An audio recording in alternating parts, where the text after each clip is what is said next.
é possível perceber, mas com o auxílio de materiais de aumento, tais como microscópio e lupa, é possível notar a diversidade de vida microscópica existente.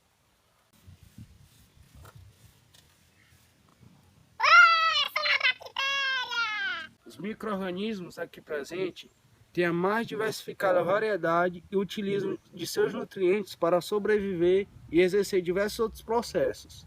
Podem viver em todo lugar, incluindo locais muito extremos, até para a sobrevivência de macro-organismos. A microbiologia é a ciência que estuda os seres microscópicos nos seus mais variados aspectos, como a morfologia, a fisiologia, reprodução, genética, taxonomia e a interação com outros seres vivos e com o meio ambiente. Esse ramo da biologia gira em torno de dois temas que estão conectados.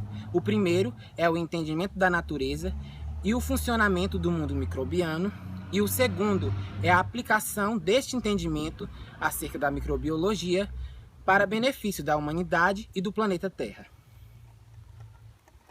Os micro-organismos já existiam na Terra há bilhões de anos antes do surgimento das plantas e dos animais. A diversidade genética e fisiológica da vida microbiana é significativamente maior do que aquela de plantas e animais.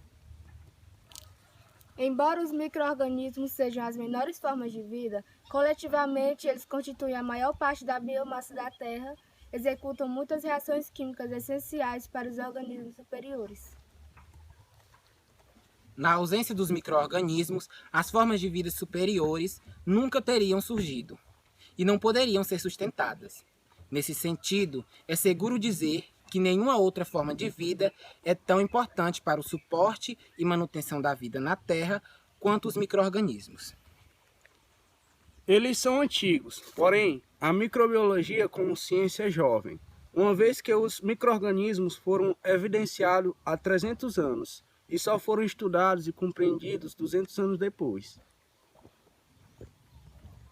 Os micro-organismos são bactérias e fungos, algas, protozoários, e a microbiologia também estuda os vírus. No entanto, neste vídeo iremos falar apenas das bactérias, especificamente sobre seu metabolismo, crescimento e genética. O crescimento bacteriano requer uma fonte de energia e a matéria-prima para a construção de proteínas, estruturas e membranas que compõem e fornecem energia às células. As bactérias precisam obter ou sintetizar aminoácidos, carboidratos e lipídios utilizáveis como blocos de construção celular. A exigência mínima para o crescimento é uma fonte de carbono e nitrogênio, uma fonte de energia, água e vários íons. O oxigênio, embora seja essencial para o hospedeiro humano, é realmente um veneno para muitas bactérias. Alguns organismos, como a Clostridium perfringens, que causam a gangrena gasosa, não podem crescer na presença de oxigênio. Tais bactérias são consideradas anaeróbios obrigatórios. Outros organismos, como a Mycobacterium tuberculosis, que causa a tuberculose, exigem a presença de oxigênio molecular para seu metabolismo e crescimento, e são considerados aeróbios obrigatórios. A maioria das bactérias, no entanto, cresce tanto na presença como na ausência de oxigênio. Estas bactérias são denominadas anaeróbios facultativos. As bactérias aeróbias produzem as enzimas superóxido dismutase e catalase, que podem desintoxicar o peróxido de hidrogênio e os radicais superóxidos, que são subprodutos do metabolismo aeróbico. E aí? Vamos dar um rolê? Vamos. Então vamos.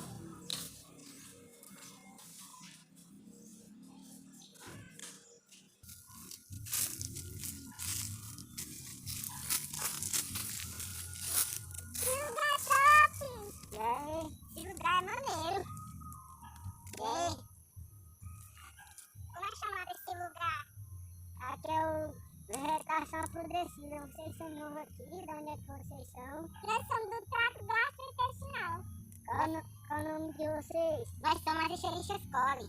Meu nome é Clostridium perfringens. Vocês são do trato gastrointestinal? Moramos dentro de um humano. Qualquer dia vai me fazer uma visita? Tá bom, eu vou perguntar onde é e vou lá. Vou saber direitinho, eu vou lá. Tá bom, estamos indo. Tchau. Tchau. Tchau.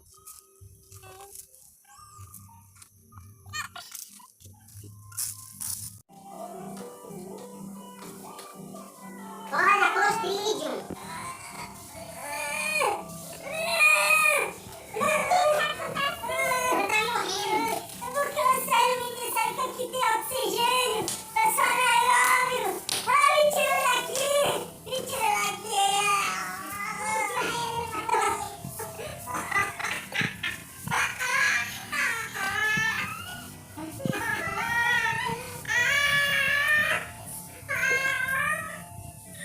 As exigências para o crescimento e os subprodutos do metabolismo podem ser utilizados como meios adequados para a classificação de bactérias.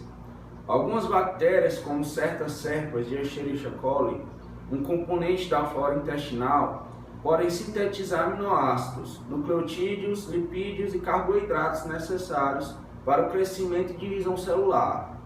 Enquanto as exigências para o crescimento do agente causador da sífilis, o treponema pálido, são tão complexas que não se conseguiu ainda o desenvolvimento de um meio laboratorial definido capaz de permitir seu crescimento.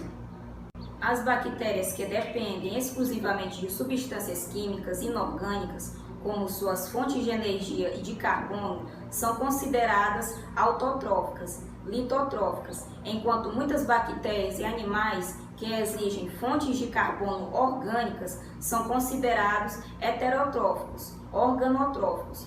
Os laboratórios de microbiologia clínica diferenciam as bactérias pela capacidade de as mesmas crescerem em fontes específicas de carbono, por exemplo, a lactose, e pelos seus produtos metabólicos finais, como por exemplo o etanol, o ácido lático e ácido succínico. Todas as células exigem um suprimento constante de energia para sobreviver. Essa energia, normalmente na forma de adenosina trifosfato, ATP, é obtida a partir da quebra controlada de vários substratos orgânicos, como carboidratos, lipídios e proteínas. Este processo de quebra de substrato e conversão em energia utilizável é conhecido como catabolismo. A energia produzida pode então ser utilizada na síntese de componentes celulares, como a parede celular, proteínas, ácidos graxos e ácidos nucleicos. Um processo conhecido como anabolismo. Esses dois processos, em conjunto, que são interrelacionados e estreitamente integrados, são considerados como metabolismo intermediário. O processo metabólico geralmente começa com a hidrólise de grandes macromoléculas no ambiente exterior à célula por enzimas específicas. As moléculas menores que são produzidas, como por exemplo os monossacarídeos, os peptídeos curtos e os ácidos graxos, são transportadas através da membrana para o citoplasma por mecanismo de transporte ativo ou passivo, específicos para o metabólito. Estes mecanismos podem empregar carreadores ou proteínas transportadoras, específicas para contribuir para a concentração de metabólitos provenientes do meio externo. Os metabólitos são convertidos por uma ou mais vias para o intermediário comum universal, o ácido pirúvico. A partir do ácido pirúvico, os carbonos podem ser conduzidos para a produção de energia ou para a síntese de novos carboidratos, aminoácidos, lipídios ou ácidos nucleicos. Na presença de oxigênio, o ácido pirúvico produzido pela glicólise e a partir dos metabolismos de outros substratos pode ser completamente oxidado a água e CO2, utilizando o ciclo de ácidos tricarboxílicos, o ATC, que resulta na produção de energia adicional. O processo começa com a descarboxilação oxidativa, que é a liberação de CO2 do piruvato para o intermediário de alta energia, o acetilcoenzima A, ou acetil-CoA. Esta reação também produz duas moléculas de NADH.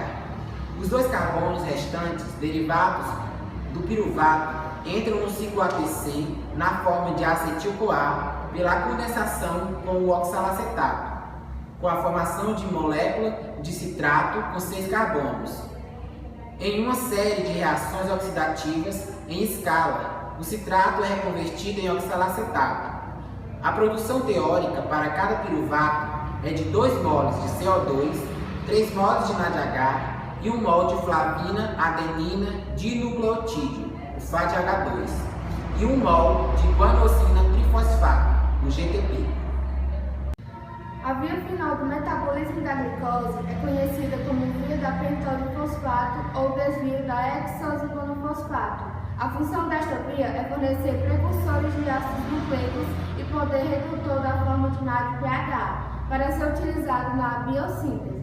Na primeira metade da via, a glicose é convertida em ribulose 5-fosfato com consumo de 1 mol de ATP e a geração de 2 mols de NADPH por mol de glicose. A ribulose 5-fosfato pode ser convertida em ribose 5-fosfato, um precursor da biossíntese de nucleotídeos, ou alternativamente em xilulose 5-fosfato. As reações restantes na via empregam enzimas para gerar vários açúcares que podem funcionar como precursores biosintéticos ou podem ser desviados para a via glicolítica no uso em geração de energia.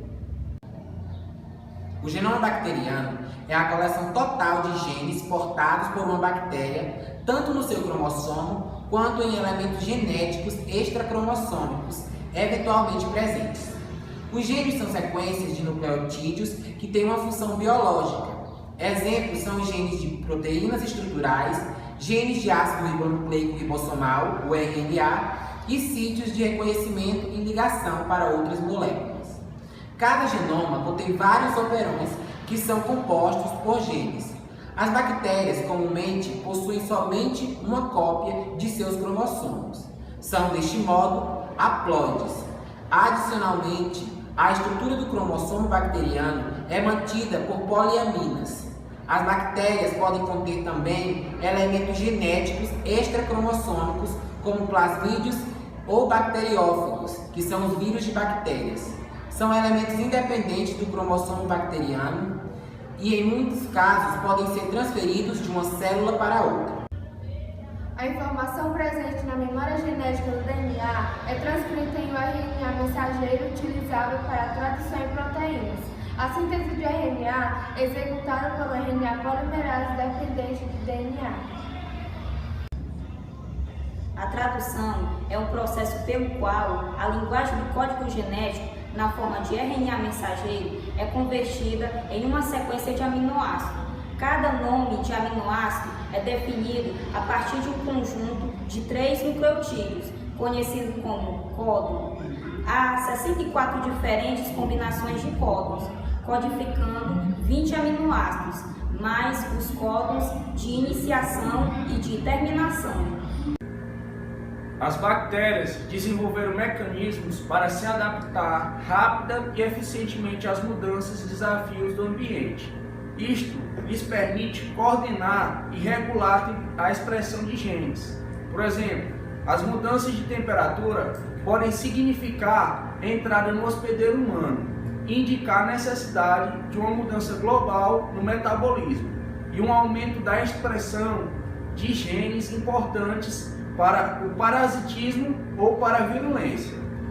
Muitos dos genes bacterianos são controlados em múltiplos níveis e por múltiplos mecanismos. As bactérias podem produzir mais do que 6 diferentes fatores sigma para prover uma regulação global em resposta ao estresse, choque, privação de nutrientes ou para coordenar a produção de estruturas complexas como os flagelos.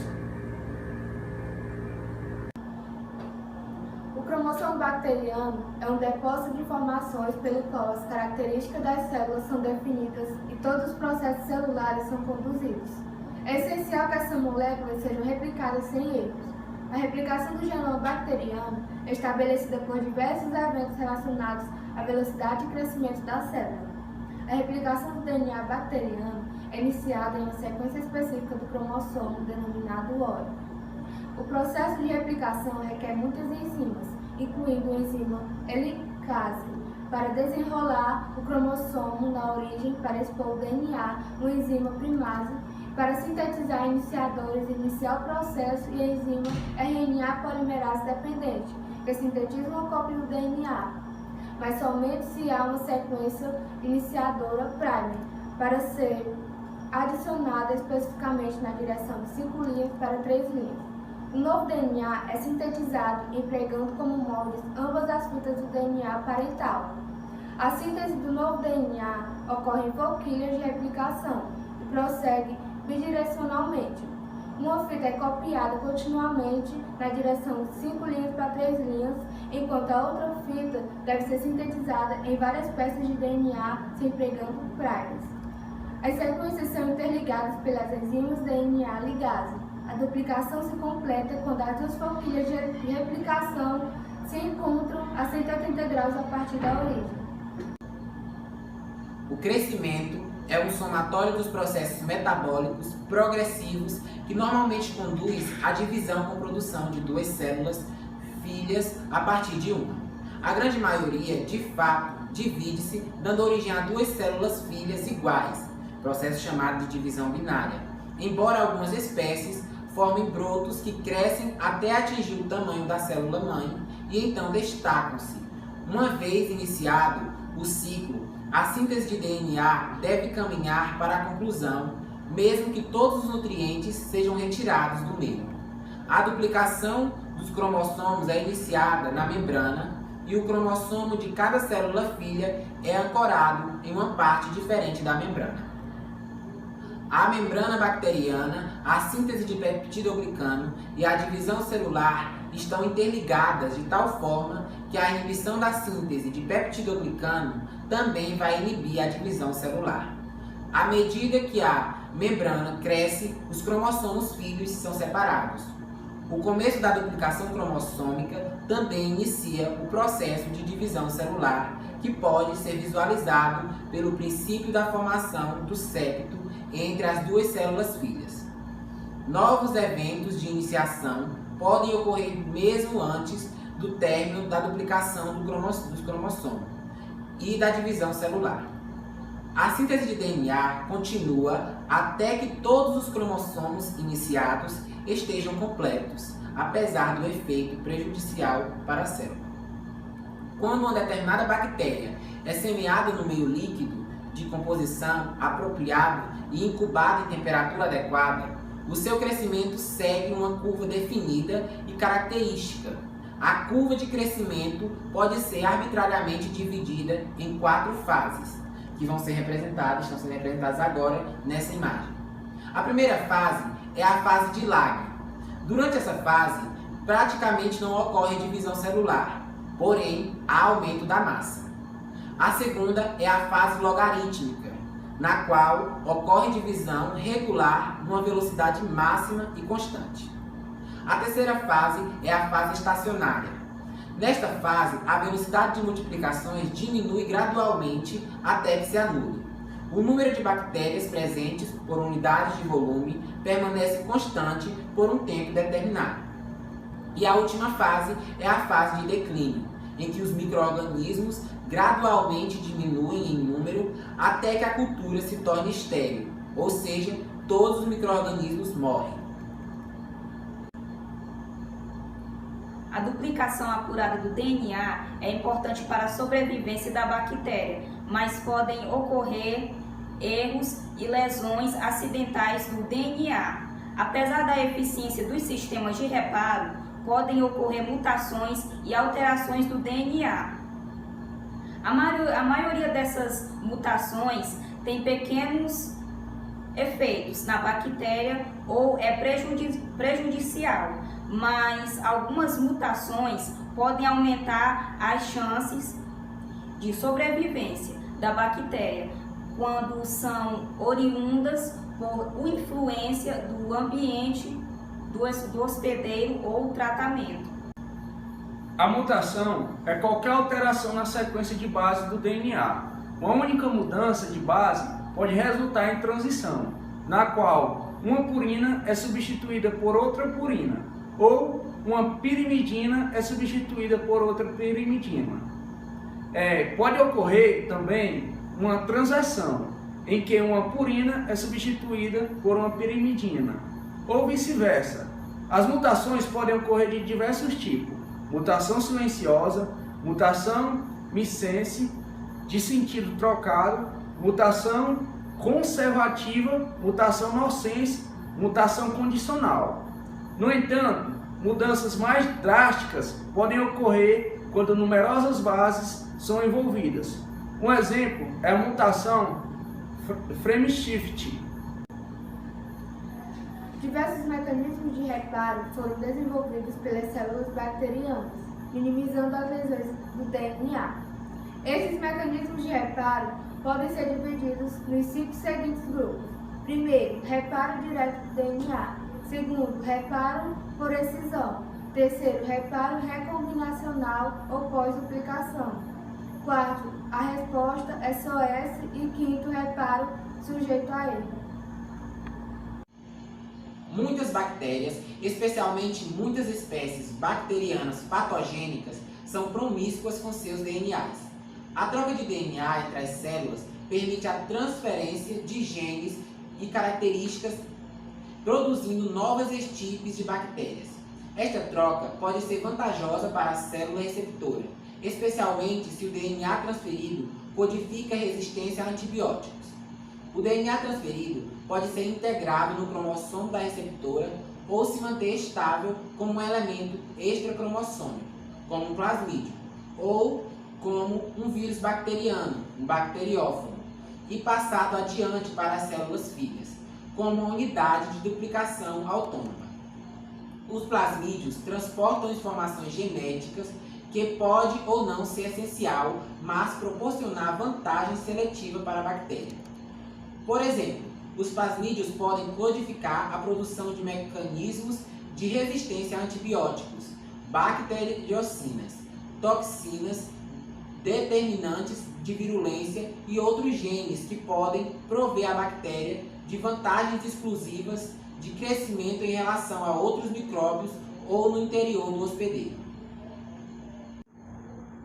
A transferência de material genético entre células bacterianas pode ocorrer por um dos 3 mecanismos, como está mostrando na imagem. A conjugação, que é a transferência por contato direto ou transferência pós-sexual de informação genética de uma bactéria, que é a doadora, para outra bactéria, que é a receptora. O segundo é a transformação, que resulta na aquisição de novos marcadores genéticos pela incorporação de DNA exógeno ou estranho. O terceiro, transdução, que é a transferência de informação genética de uma bactéria para outra por um bacteriófago. Estando no interior de uma célula, um transpóson pode ser transferido e saltar entre moléculas diferentes de DNA, por exemplo, de um plasmídio para outro plasmídio ou de um plasmídio para outro cromossomo. Por hoje é só, pessoal.